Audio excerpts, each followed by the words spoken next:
May kasabihan sa Ingles na bad things happen to good people. O sa Tagalog, madalas nangyayari ang masasamang bagay sa mabubuting tao. At sa maraming pagkakataon, totoo ito. Karamihan ng mga kaso sa mundo ng krimen ay ganito. At ang kwentong ating tatalakayin ay hindi naiiba. Si Sadiq, isang 18 taong gulang na binata mula sa Bangladesh, ay mabait, tapat at masipag. Pero ang kanyang katapatan ang naging sanhi ng kanyang maagang pagkamatay. Ang buong pangalan niya ay Shibli Sadiq Ridoy. At siya ay ipinanganak sa lungsod ng Chattogram, isa sa mga pinakamatandang daungan o port sa mundo na aktibong ginagamit sa loob ng maraming siglo. Lumaki si Sadiq sa isang napakahirap na pamilya. Ang kanyang ama, si Shafiq, ay isang truck driver at ang kanyang ina, si Nahid Akhtar, ay isang plain housewife. Siya rin ang nag-iisang anak ng mag-asawa. Mula pagkabata, meron ng malaking pangarap si Sadiq at makikita ito sa hilig niya sa pag-aaral. Para matupad ang kanyang mga pangarap, nagsimula siyang magtrabaho sa isang poultry farm nung bata pa siya.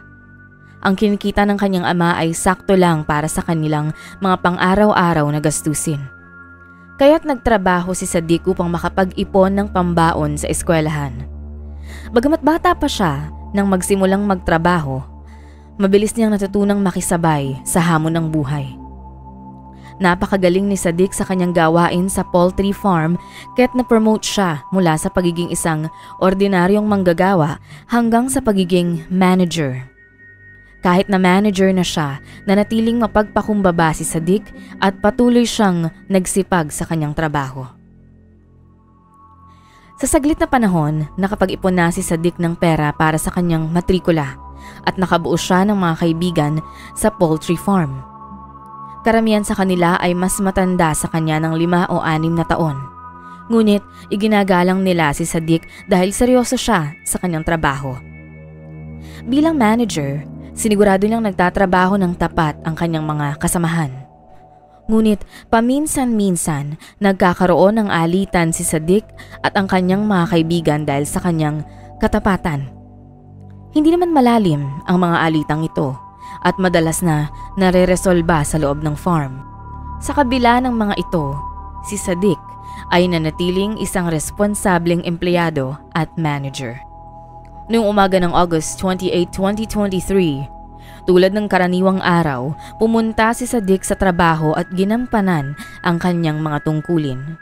Ngunit ng gabing yun, hindi siya umuwi sa oras na dapat ay naroon na siya sa kanilang tahanan.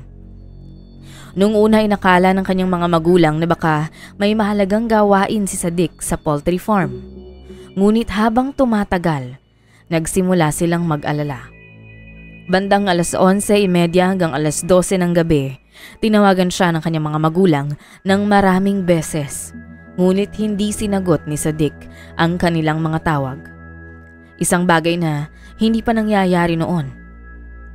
Bagamat hindi sinagot ni Sadiq ang kanilang mga tawag, sinubukan pa rin ng mga magulang niya na mag-isip ng positibo. Ngunit habang lumilipas ang gabi, hindi pa rin bumabalik si Sadiq. Kinabukasan, sinubukan uli ng mga magulang niya na tawagan siya. Ngunit hindi pa rin siya sumasagot. Tinawagan din nila ang may-ari ng poultry farm pero hindi ito makontak. Nagsimula nang maghanap ang mga magulang ni Sadiq sa paligid at nagtanong-tanong sa mga tao malapit sa poultry farm. Ngunit walang nakakaalam kung nasan siya.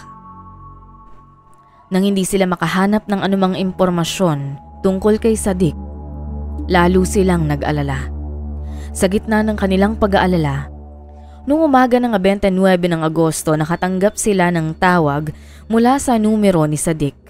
Nakahinga ng kaunti ang kanyang mga magulang ngunit nang sagutin nila ang tawag, tila takot na takot si Sadiq. Sinabi ni Sadiq sa kanyang ina na isinalin ko sa Tagalog. May mga taong dumukot sa akin.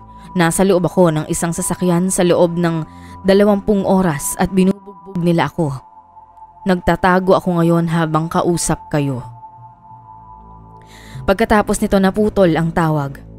Alam na ngayon ng mga magulang ni Sadiq na dinukot siya at nasa malaking panganib. Sinubukan nilang tawagan muli si Sadiq, ngunit ngayon ay kinakat na ang tawag mula sa kabilang linya.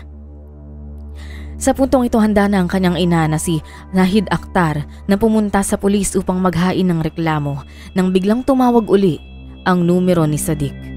Pero hindi na si Sadiq ang nagsalita, kundi isang estranghero. Sinabi ng lalaki sa kabilang linya, "Nasa amin ang anak mong si Sadiq at kung gusto niyo siyang makuha ng buhay, huwag niyo siyang tatawagan muli." Dagdag pa ng mga dumukot, "Kung gusto niyo siyang makuha ng buhay, maghanda kayo ng 1.2 milyong taka. Sasabihin namin sa susunod na tawag kung saan at kailan niyo dadalhin ang pera." Ang 1.2 milyong taka ay nagkakahalaga ng humigit kumulang 700,000 piso sa Pilipinas. Gaya ng nasabi ko, mahirap lang ang pamilya ni Sadiq. Wala silang ganitong kalaking halagang pera. Sa kabila nito, dahil buhay ng kanilang nag-iisang anak ang nakataya, nagsimula silang mag-ipon ng pera. Sa loob ng 3 araw mula August 28 hanggang August 31, hindi man lang sila nakaipon ng sapat na pera.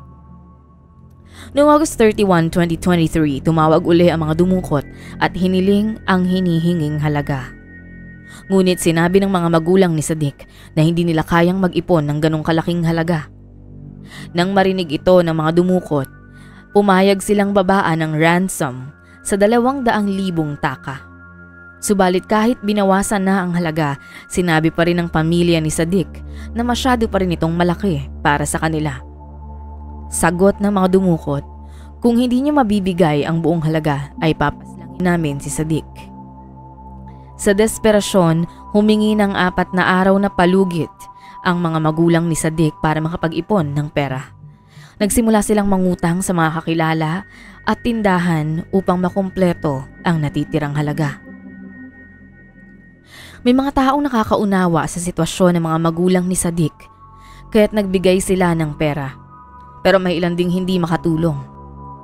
Gayunpaman, matapos magpalibot kung saan-saan, sa wakas ay nakalikom sila ng 200,000 taka sa loob ng 3 araw at naghihintay na lamang sila ng tawag mula sa mga dumukot.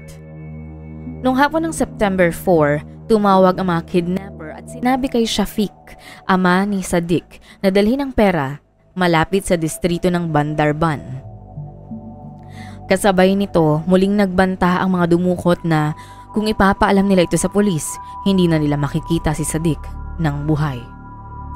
Dahil gustong iligtas ng mga magulang si Sadiq, hindi na sila nag-aksaya ng oras at pumunta agad sa lugar na itinuro ng mga dumukot at ibinigay ang ransom. Pagdating doon, naghintay ang ama ni Sadiq at dumating ang 2 lalaking may takip ang muka at kita lamang ang kanilang mga mata. Hindi sila masyadong nagsalita kay Shafiq, basta't kinuha nilang pera. Bago umalis, sinabi ng mga kidnapper na mauuna pang makarating si Sadiq sa bahay nila. Dahil dito, nakaramdam ng ginhawa ang ama ni Sadiq at agad na umuwi. Ngunit pagdating niya sa bahay, wala pa rin si Sadiq. Tinanong niya ang kanyang asawa kung nakarating na ba sa bahay ang kanilang anak. At nang marinig ito ni Nahid Akhtar ay nanlamig ito pagkat walang Sadiq na dumating sa kanilang bahay. Dito ikinuwento ni Shafiq sa kanyang asawa ang lahat ng nangyari. Pagkarinig sa buong kwento, lalo pang nag-alala si Nahid. Sa kabila ng labis na pangamba, naghintay silang mag-asawa sa labas ng kanilang bahay hanggang gabi. Umaasang darating si Sadiq. Nang sumapit ang gabi, wala pa ring balita tungkol kay Sadiq. Lumipas ang buong gabi at nawala na ng pag-asa ang mga magulang niya at napaiyak na lang sila sa kanilang sitwasyon. Sa mga oras na yon, nalaman na rin ng mga kamag-anak nila ang pagkawala ni Sadiq at isa sa mga kamag-anak ang nagmungkahi kay Shafiq na maghain ng reklamo sa pulis. Sa simula natatakot din si Shafiq dahil nagbanta ang mga suspect na huwag silang tatawag sa pulis. Noong September 7, sinubukan niyang tawagan ng telepono ni Sadiq ngunit wala nang tumutugon. Dumaan na ang mga araw at mas lalong naging mahirap ang sitwasyon. Kaya nung gabi, ng September 7, 10 araw matapos dukutin si Sadiq ay nagpasya na ang mga magulang niya na pumunta sa lokal na himpilan ng pulisya. Dito ikinuwento nila sa mga pulis ang lahat ng nangyari sa nakalipas na 10 araw. Sa simula nagalit ang mga pulis sa mga magulang ni Sadiq dahil hindi nila ito agad na ipinaalam. Pero nang marinig nila ang banta sa buhay ng kanilang anak ay naintindihan nila kung gaano kahirap ang sitwasyon para sa mga magulang. Agad na bumuo ng isang team ang mga pulis para hanapin si Sadiq. Sa kanilang investigasyon, sinuri muna ng mga pulis ang background ni Sadiq, ang kanyang ugali sa paaralan, mga kaibigan at kung paano siya namumuhay kasama ang kanyang pamilya. Nalaman nila na si Sadiq ay mabuting bata na hindi nakikipag-away at wala namang napabalitang kaalitan. Habang patuloy ang investigasyon, biglang naaalala ng ina ni Sadiq ang isang insidente kung saan nabanggit ni Sadiq na nagkaroon sila ng hindi pagkakaunawaan ng ilang kaibigan sa poultry farm. Dahil dito, nagsimulang hanapin ng mga pulis ang mga taong nakasagutan ni Sadiq. Hindi na nag-aksaya ng oras sa mga pulis at pumunta agad sa poultry farm at dinampot ang 6 na manggagawang naroroon.